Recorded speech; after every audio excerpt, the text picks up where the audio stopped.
April 25th, 2005, 7:18 a.m., Amagasaki, Japan.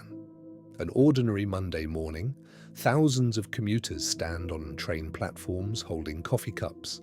Some are checking emails, some are half asleep on their way to work, others glance at their watches. In Japan, a train delayed by even a single minute is considered almost embarrassing. But within minutes, one train would be delayed forever, and more than 100 people would die because of a mistake measured in seconds. This is the story of the Amagasaki train disaster, the crash that exposed what happens when a system values punctuality more than human life. And the most terrifying part, until the very last seconds, the driver was not trying to save the train, he was trying not to be late. The Fukuchiyama line, operated by JR West, connects suburban towns to central Osaka. Every morning, tens of thousands of people rely on it to get to work and school. The trains run with near-perfect precision. Average delays are measured in seconds, not minutes, seconds. To passengers, it feels like an engineering miracle, but inside JR West, there is another reality. Train drivers live under constant pressure. Every mistake is documented. Every delay is punished, even if the train is only 30 seconds late. After Japan's national railways were privatized in 1987, competition became brutal. Rail companies fought to become the most punctual railway operator in the country, and JR West turned punctuality into something close to a religion. Drivers were subjected to humiliating disciplinary programs. The system was called Nikin Kyoiku, education through punishment. But it was not education, it was psychological pressure. Drivers could be forced to rewrite reports by hand for hours, sent to cut weeds, clean depots, publicly humiliated in front of co-workers, all because of delays, mistakes, or minor procedural failures.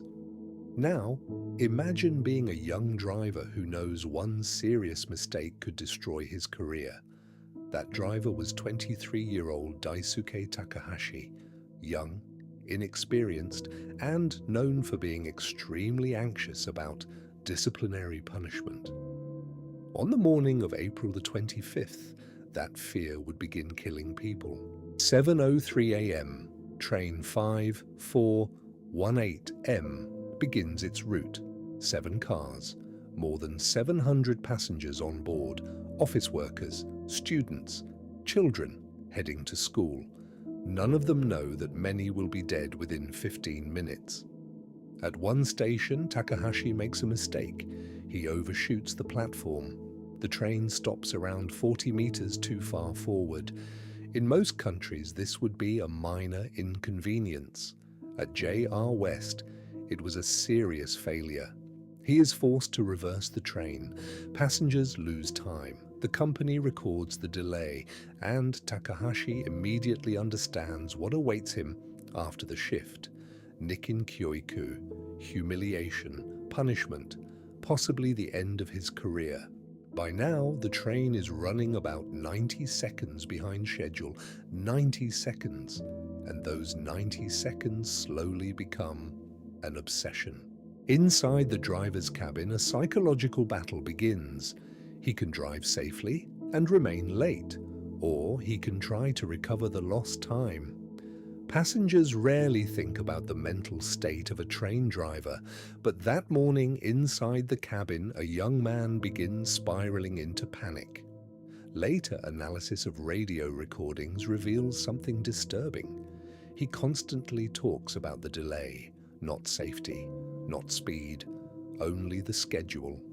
This is where the real disaster begins, not on the tracks, inside his head. 7:16 a.m. The train approaches Tsukaguchi Station. It is still behind schedule.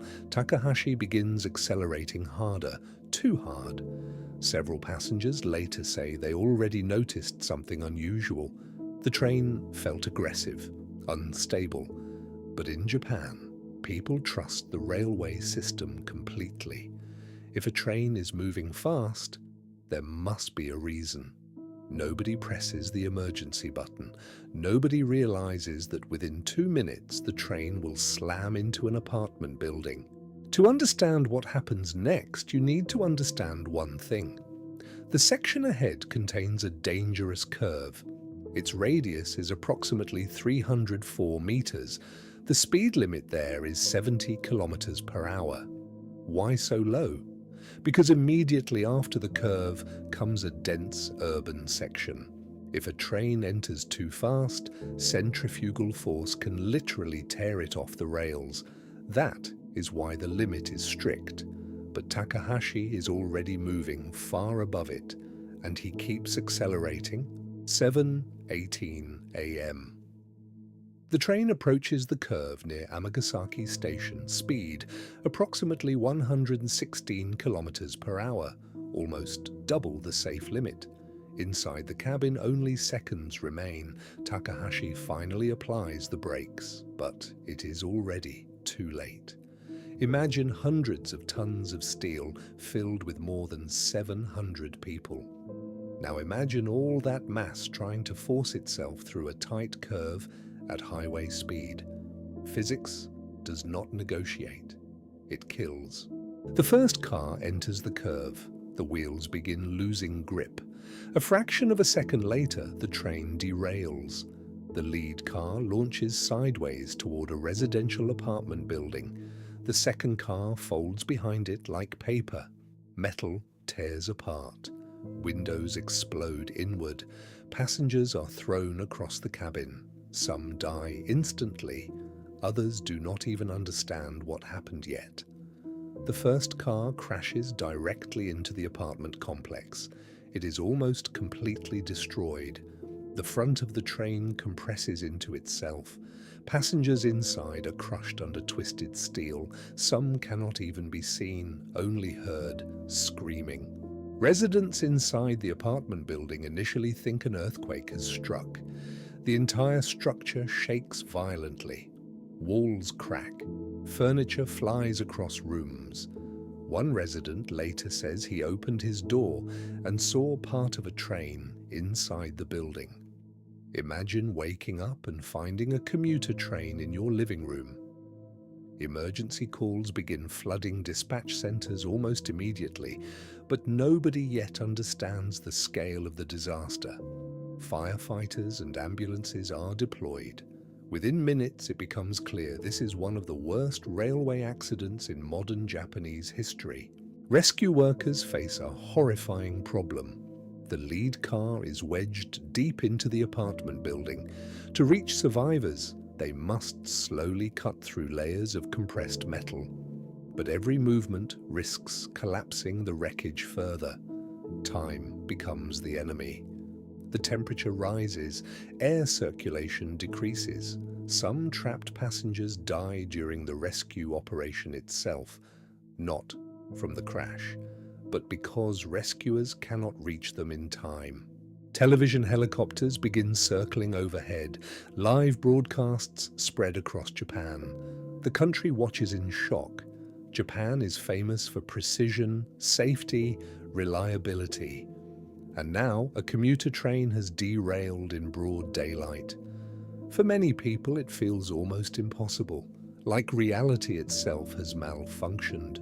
While rescue workers struggle through the wreckage, JR West activates its internal crisis response. And this is where the story becomes even darker, because the company's reaction shocks the country almost as much as the crash itself. Within hours, journalists uncover something disturbing. Some JR West executives are not at the disaster site. They are attending corporate events. One executive later apologizes publicly after reports emerge that he played golf shortly after the crash. Public outrage explodes, but that is only the beginning. Investigators soon begin focusing on the company culture itself. Why would a young driver risk hundreds of lives to recover 90 seconds? The answer turns out to be more terrifying than simple human error. The system had trained him to fear punishment more than danger. Investigators analyze the train's black box data. The results are devastating. Speed entering the curve, approximately 116 kilometers per hour, far beyond the safe limit. But even more disturbing are the radio communications. Until moments before the crash, Takahashi remains focused on the delay, not passenger safety, not track conditions, the delay, even in the final seconds. As the investigation expands, former JR West employees begin speaking publicly. Drivers describe a culture of fear, constant surveillance, punishments for tiny delays, psychological humiliation. Some admit they also occasionally sped to avoid disciplinary action. The disaster increasingly looks less like the mistake of one individual and more like the inevitable outcome of a broken system. Meanwhile, the death toll continues rising. 107 people are killed, more than 500 injured. It becomes Japan's deadliest rail disaster in decades. Most victims were inside the first two cars. The impact there was so violent that some bodies had to be identified through DNA testing. One detail especially haunts the country. Driver Daisuke Takahashi dies alongside his passengers. His body is recovered from the destroyed front cabin. He was 23 years old. Some families hate him. Others see him as another victim of the system itself. That debate continues in Japan for years.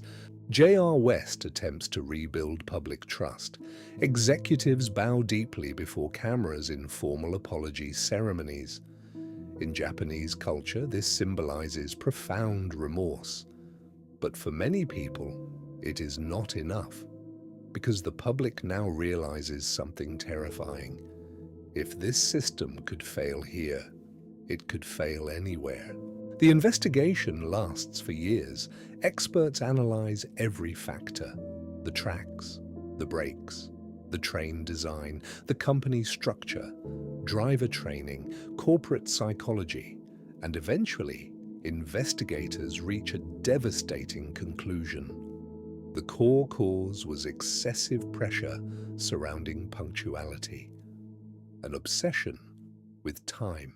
Following the disaster, railway companies across Japan begin re-evaluating their entire safety culture. Training procedures are changed, disciplinary systems are softened, additional automatic braking systems are installed. But the problem goes deeper than technology. The Amagasaki crash proves that even perfect infrastructure becomes dangerous when the humans inside the system live in fear. That is what makes this disaster so disturbing. This was not terrorism, not mechanical failure, not a natural disaster. It was human panic amplified by corporate culture. One young driver, 90 lost seconds, and a system that convinced him those 90 seconds mattered more than human lives. Today, the area around Amagasaki looks almost normal. Commuter trains still pass through every day, passengers scroll through phones, students sleep against windows, office workers stare silently into space, just like they did on April the 25th, 2005. But for Japan, the meaning of punctuality changed forever after that morning, because the country learned something terrifying. A system can appear perfect on the outside, while quietly destroying the people inside it.